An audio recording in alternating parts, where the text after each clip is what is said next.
I'm just keeping my options open. You should understand that, she said calmly during an argument. I nodded and agreed. Then I removed myself as an option completely. Months later, she tried coming back, but found out I was no longer available. I'm just keeping my options open. You should understand that, she said it the way someone reads a grocery list. Flat, unbothered, like she was telling me the weather had changed and I should probably grab a jacket. I remember staring at her across the kitchen table, the overhead light humming faintly above us, a half-eaten dinner between us that had gone cold 20 minutes ago. And I just nodded. I didn't yell. I didn't flip the table. I didn't even ask what that meant, because somewhere in the back of my mind, I already knew. I said, okay. And she relaxed her shoulders like that was the answer she'd been hoping for. What she didn't know, what she couldn't have possibly predicted in that moment, was that I wasn't agreeing to her terms. I was quietly, privately, making a decision of my own. I was removing myself as an option, completely.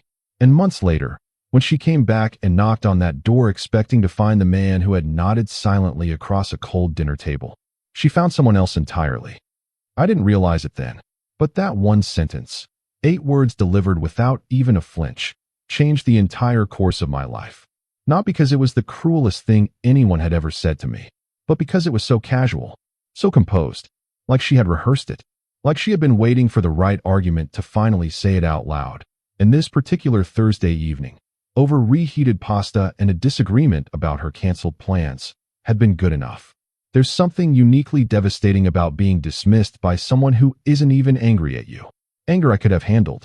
Anger means you still matter enough to upset someone. But calm, measured. You should understand that calm, that's something else. That's someone who has already moved 3 steps ahead of you in their head and is just waiting for your legs to catch up. I had a lot of catching up to do, but I got there. If you enjoy real stories like this, subscribe, because what happened next changed everything for me. 2 years. That's how long Cassidy and I had been together when she said it. I was 29. She was 27. We lived in a mid-sized city, nothing glamorous. I worked in civil engineering. She worked in marketing at a firm downtown. We had been the kind of couple that people describe as solid. Not fireworks. Not the kind of love story that makes strangers sigh, but solid. Or at least, that's what I thought we were. The argument that night hadn't even started as a real argument. It started as a question. She had canceled on me again. A dinner we'd planned for 2 weeks, something I'd booked a reservation for, something I'd reminded her about twice. And when she walked through the door at 9:47 p.m. smelling like someone else's cigarette smoke with her lipstick slightly uneven, I asked where she'd been. Not accusingly, just asked. Out with some people from work, she said, dropping her bag on the counter. You could have texted. I forgot. I let it sit for a second. You forgot we had dinner reservations, or you forgot to text me that you weren't coming. She turned around then, and something shifted in her expression. Not guilt, not even annoyance. Something more like impatience. Can you not do this tonight? Do what? The interrogation thing. I asked one question. You always make it more than one question. And we went back and forth like that for a while. The way people do when they're not really arguing about what they're arguing about. She kept deflecting. I kept pressing, not aggressively, but persistently, because something about that evening felt wrong in a way I couldn't name yet. Then she sat down across from me, folded her hands on the table like she was about to present something in a meeting, and said it. Look, I'm just keeping my options open. You should understand that. Silence. The refrigerator hummed. A car passed outside. What does that mean? I asked, even though I knew. It means I'm 27, she said. It means I'm not ready to feel locked in. It means I need to know there are possibilities out there, and I think you should be okay with that if you actually love me. She said the last part like it was a test. Like agreeing to it would prove something about the depth of my feelings. And I sat there, in that kitchen, and I nodded slowly. Okay, I said. She exhaled, smiled, even just slightly, reached across and touched my hand. Thank you for being mature about it. I didn't say anything after that. I cleared the plates. She went to shower, and I stood at the sink, running water over a dish I'd already rinsed twice, thinking about what I'd actually just agreed to. Nothing. I had agreed to nothing. Because I wasn't going to fight for space in someone's life who had just announced, politely, calmly, without even raising her voice, that she was shopping around. I wasn't going to beg. I wasn't going to negotiate. I was going to do something much quieter. I was going to leave. Not that night. Not dramatically. But I was going to leave in every way that mattered, starting immediately. That night, after she fell asleep, I lay on my side of the bed staring at the ceiling for a long time. I want to be honest about something here, because I think it matters. I wasn't calm because I didn't care. I was calm because I cared too much for too long about all the wrong signals. See, that moment in the kitchen wasn't the first sign. It was just the first time it had been said out loud. There had been other things. Small things. The kind of things you explain away because you don't want to be that guy. The guy who's paranoid. The guy who makes everything a problem. 3 months before that dinner, I had picked up her phone to show her a photo I'd taken of us. She'd asked me to, and I saw the beginning of a text from someone named T that said, "Last night was." She grabbed the phone before I finished reading. Said it was a work contact. Said I had misread the name. I let it go. I told myself I was being paranoid. 2 months before that, she started going to gym classes 3 evenings a week. She'd never been interested in the gym before. I didn't say anything.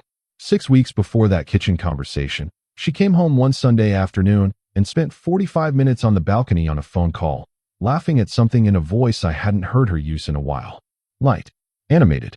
The voice she used to use with me in the beginning. I made her tea while she was out there. She didn't come in until the call ended. She didn't tell me who it was. I didn't ask. None of those moments felt like proof. They felt like puzzle pieces that I kept turning over in my hands, refusing to acknowledge what picture they were forming. But sitting at that kitchen table, listening to her explain, calmly, rationally, that she needed to keep her options open, the picture clicked into focus. And once you see something like that clearly, you can't unsee it. The next morning, I woke up before her and sat with my coffee by the window. No dramatic internal monologue. No tears. Just a very quiet, very clear thought. She's already checked out. And I've been standing in a checkout line that closed 20 minutes ago. I went to work. I came home. I was polite. I was present. But something had fundamentally shifted in me, like a gear that had quietly dropped into a different place. I stopped waiting for her texts. I stopped rearranging my schedule around her plans. I stopped filling the silence with effort. And you know what's interesting? She didn't notice. At least not right away. Because the truth is, when someone has mentally moved on, they aren't paying close enough attention to notice when you do too. About 2 weeks after the kitchen conversation, I called my best friend, Nathan. We'd been close since college. The kind of friend who tells you the truth even when you don't want to hear it. We met for lunch on a Saturday. I told him everything. He listened without interrupting, which is rare for him. When I finished, he was quiet for a second. Then he said, "How long have you known?" "Known what?" "That this was over." I thought about it. "Longer than I've admitted." He nodded. "What are you going to do?" "I'm not going to chase it." He looked at me for a long moment, like he was measuring whether I actually meant it. Then he picked up his fork and said, "Good. Because you've been running on empty for this thing for at least a year. I've watched it. It's been quiet, but I've watched it." I didn't respond to that right away, because hearing it from someone else, someone who had watched from the outside, made it land differently than it did inside my own head. A year. He thought it had been at least a year. And honestly, he wasn't wrong. Here's what removing yourself as an option actually looks like when you do it without blowing anything up. It's not a speech. It's not a confrontation. It's a series of small, quiet withdrawals. I stopped initiating. Not coldly. Not with punishment in mind. I just stopped being the one who reached first. If she texted, I replied. But I stopped sending the "how's your day" messages. I stopped suggesting weekend plans. I stopped making the restaurant reservations. I stopped being the glue. And within 2 weeks, I could see the shape of what our relationship actually was without my effort propping it up. It was almost nothing. She didn't initiate either. She didn't notice the silence growing. She filled her evenings with her gym classes and her phone calls and her options, and I filled mine with something I hadn't done in a while. I filled mine with myself. I started going back to the gym, not because of her, not to look better for anyone, just because I needed somewhere to put the energy that had been tied up in worrying about someone who wasn't worrying about me. I started reading again. I picked up a project at work that I'd been avoiding for months, a complicated structural analysis that required long evenings and serious focus, and I threw myself into it. I called my parents more. I said yes to things I'd been declining because I was always keeping the weekend free for her. I went hiking with Nathan and 2 other friends on a weekend when she had, predictably, made other plans. And somewhere in those small, quiet choices, something began to shift. Not overnight. Not dramatically. But steadily. The way the tide shifts, you don't notice it happening. But then you look up and the shoreline has completely changed. About 5 weeks after the kitchen conversation, Cassidy and I had another moment. She came home one Friday looking distracted, poured herself a glass of wine, and sat on the couch scrolling her phone. I was in the kitchen putting away groceries. She didn't offer to help. She didn't ask about my day. After about 20 minutes of silence, she said, without looking up, "You've been weird lately." I came to the doorway. "How do you mean? You're just distant." I thought about that for a second. "I've been busy with work," I said, which was true, which was also not the full truth. She looked up from her phone. "Are you upset about what I said? The thing about options?" "No," I said, and I meant it. I wasn't upset anymore. I'd moved past upset. I was somewhere much quieter than upset. She studied me for a second, like she wasn't quite sure whether to believe me. "Because I meant it in a healthy way," she said. "Like, not in a bad way. I know. It's just important for me to feel." "Cassidy." She stopped. I said, "I understand." I said, "I'm good." She went back to her phone, and I went back to the kitchen. And that was the last time either of us tried to address it directly. 3 weeks after that conversation, I found the receipt. I wasn't snooping. I want to be clear about that. Not because I owe anyone an explanation, but because it matters to me that I tell this accurately. I was looking for the car insurance document, which she'd mentioned receiving in the mail. It was on the kitchen counter in a small stack of papers. And underneath the insurance envelope, there was a receipt from a hotel. A nice hotel, not ours. A hotel in a city 2 hours away. Dated the weekend she had told me she was visiting her college roommate. For 2 people. 1 room. I stood there for a moment. The refrigerator hummed. A car passed outside. Same kitchen. Different revelation. I put the papers back exactly as I'd found them. I went to bed. I didn't wake her up. I didn't say anything. And the next morning, when she made coffee and asked if I wanted a cup, I said yes. Because here's what I understood by that point. There was nothing left to save. And I didn't need the confrontation. I didn't need her confession. I didn't need the explanation, the justification, the apology that would probably find a way to circle back to her needs. I had what I needed, which was clarity. Complete, irreversible clarity. I started looking for a new apartment that same week. Not because I'd been living with her. We had our own places, which in hindsight probably made it easier for this to go on as long as it did.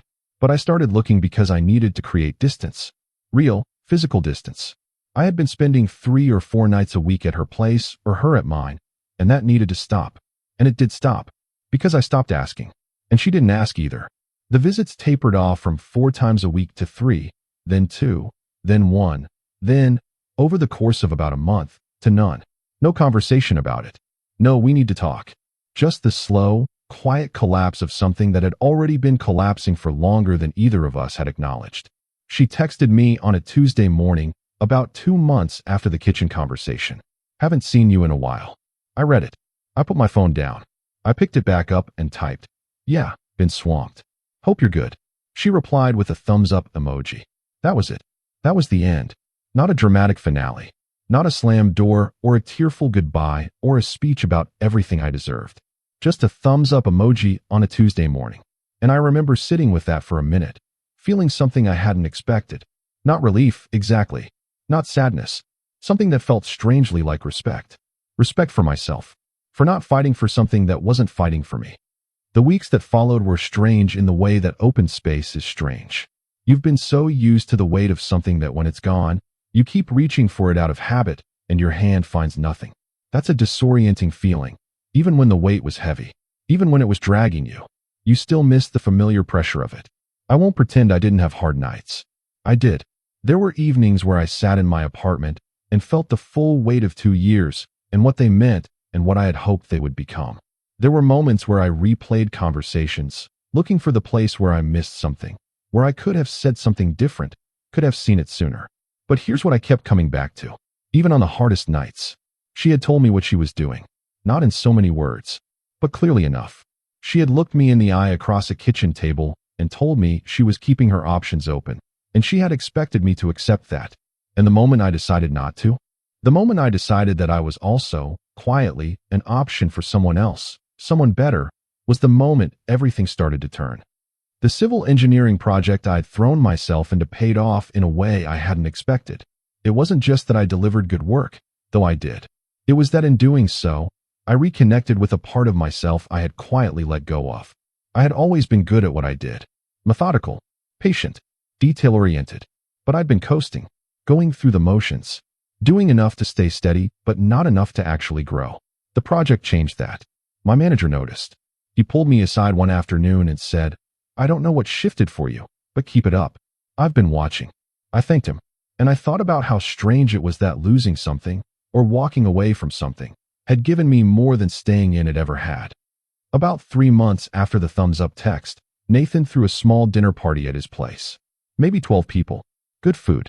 Easy conversation. I almost didn't go. Not because I was depressed. I wasn't. Not anymore. But because I had reached that comfortable, slightly dangerous phase where solitude becomes easy. Too easy. Where staying home with a book feels like peace, but is actually starting to look like hiding. Nathan called me the afternoon of. "You're coming." I wasn't.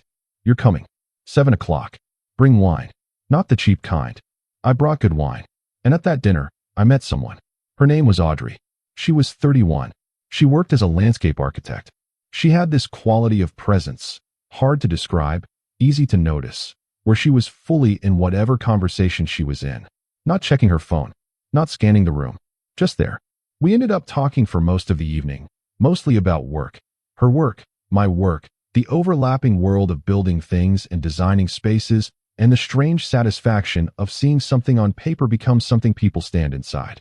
She was funny without trying to be. She was smart without announcing it. At the end of the night, as people were trickling out, she said, "It was good to meet you." "You too," I said. And then she said, "Nathan has my number.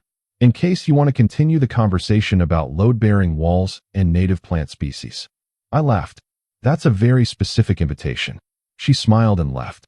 I found Nathan in the kitchen. "Did you plan that?" I asked him. He gave me a look of theatrical innocence. "Plan what?" "Audrey. I just invited people I like," he said. "What you do with that is your business." I texted her the next day. We took it slow. Coffee first, on a weekday morning. She worked unusual hours, which meant her mornings were often free. Then a walk along the waterfront. Then dinner, properly. And it was different from the beginning. Not in a way that was blinding or overwhelming. Different the way solid ground feels different from soft. You might not notice it immediately, but after a while your legs stop bracing for the sink. She didn't cancel plans. She didn't disappear for unexplained evenings. She didn't make me feel like I was one of several things competing for her attention. She was present. And I realized, sitting across from her at dinner about 3 weeks in, that I had forgotten what it felt like for someone to simply be present. I had normalized so much, for so long, that I had started to think the absence of attention was just what relationships felt like. It was around this time that Cassidy texted me. Not the first time she'd reached out since the thumbs up. She'd sent a few messages over the months. Small things. "Saw something that reminded me of you. Hope work is going well." The kind of messages that are warm enough to keep a door open, but vague enough to deny intention. I'd replied politely to a couple of them. Briefly. But this text was different. "Can we talk?" I stared at it for a moment. It was a Sunday afternoon. I was at Audrey's place. We'd just come back from a farmer's market, and she was arranging some herbs on her windowsill. She had opinions about herbs, strong opinions, which I found genuinely charming, and I was sitting on her couch when the text came in. I read it. I put my phone face down. Audrey came over, saw my expression. "Everything okay?" "Yeah," I said. "Someone from before." She didn't pry. That, too, was something I'd stopped taking for granted. The next day, I replied to Cassidy. "Sure. What's up?" She called me within 5 minutes of reading it. "I've been thinking," she said. She sounded different. Not the composed, measured voice from the kitchen. She sounded uncertain. "About us," she added. "About where things went." I waited. "I think I made a mistake," she said. "I think I handled things badly. And I've been sitting with that." I let the silence breathe for a moment. "What kind of mistake?" I asked. "The options thing," she said. "What I said. How I was acting. I was being selfish. I think I knew that and I did it anyway because I was scared. Of commitment. Of choosing and being wrong." "Okay. I miss you," she said. "I've been missing you for a while." Another silence. I think I realized what I had when it wasn't there anymore. There it was. That sentence. The sentence that might have undone me 6 months earlier. Might have made me say, "Yes, come back, let's figure it out." But here's the thing about doing the work. The quiet, unsexy, unglamorous work of rebuilding yourself after someone treats you like a backup plan. You stop being the person who waits. You become someone who has moved on so completely that the invitation to go back feels less like an open door and more like a door to a room you've already repainted. "I appreciate you saying that," I said. I do. And I understand what you're feeling. So, she said, can we try again? I exhaled slowly. No, I said. Not coldly. Not with edge. Just clearly. I'm not available, Cassidy. I've moved on. Silence on her end. Long silence. Is there someone else? She asked. That's not really the point, I said. The point is that I'm in a different place now. And I'm not in a position to go back. How long? She asked. Did you even miss me? And I thought about that question carefully, because it deserved a careful answer. Yes, I said honestly. For a while I did. But I also understood what you were telling me when you said what you said. And I respected it enough to actually listen to it. I didn't mean it the way it came out, she said. Her voice had shifted. Something raw in it now. I think you meant it exactly the way it came out. I said, not cruelly. I think it was the most honest thing you'd said to me in months. And I made a decision based on that honesty. I don't regret it. She didn't say anything for a while. I'm sorry, she said finally. For all of it. I know, I said. Thank you for saying it. I genuinely mean that. But it doesn't change anything. No, I said. It doesn't. We said goodbye. And that was the last time I heard Cassidy's voice. I want to talk about something that doesn't get discussed enough in these kinds of stories. Because usually they end with the triumph. I moved on. She came crawling back. I said no. Mic drop. And I understand the appeal of that arc. It's clean. It's satisfying. It feels like justice. But what nobody talks about is the part in the middle. The months where you're doing the work and there's no dramatic moment. No turning point. Just days. Just waking up and making choices. Just going to work and coming home and slowly, steadily becoming someone different. Not better in a way you can show anyone, but better in a way you can feel in your own chest when you wake up in the morning and the first thought isn't about someone who hurt you. There was a specific Tuesday, about 2.5 months into my separation from Cassidy, before Audrey, before any of the good things that came later. It was raining. I'd had a long day. I came home to an empty apartment and cooked dinner for one. Nothing impressive, just pasta, the kind you make on autopilot. And I ate it at my kitchen table while reading a book. And halfway through the meal, I looked up at nothing in particular and realized I wasn't sad. Not actively sad. Not performing okayness either. Just genuinely, quietly fine. Present. Contained. And that was more significant than it sounds. Because for a while before that Tuesday, I had thought the absence of sadness would feel like something, like triumph, or relief, or the dramatic whoosh of a weight lifting. But it didn't feel like any of those things. It just felt like a Tuesday. A regular, rain-soaked, pasta and a book Tuesday. And that, I think, was the moment the tide actually turned. Not when I said no to Cassidy on the phone. Not when I met Audrey. Not when the project at work paid off. Just that Tuesday. When I was completely, unremarkably, genuinely okay. Audrey and I have been together for over 4 months now. And I want to be careful about how I frame this. Because this isn't a story about how I got the better deal. It's not a story about how Cassidy was a villain and Audrey is a prize I won by surviving. That's too simple, and it's not true. Cassidy wasn't a villain. She was someone who hadn't figured out what she wanted, in a relationship with someone who had stopped asking hard questions because he was afraid of the answers. We were both accountable. We were both a little lost. The difference is that when I walked away from what we were, I walked toward something. Toward myself first, then toward something real. Audrey is not Cassidy. She is not the anti-Cassidy either. She is just herself. She forgets to respond to texts for hours because she gets absorbed in a project and loses track of time. She has opinions about coffee that are, objectively, too strong.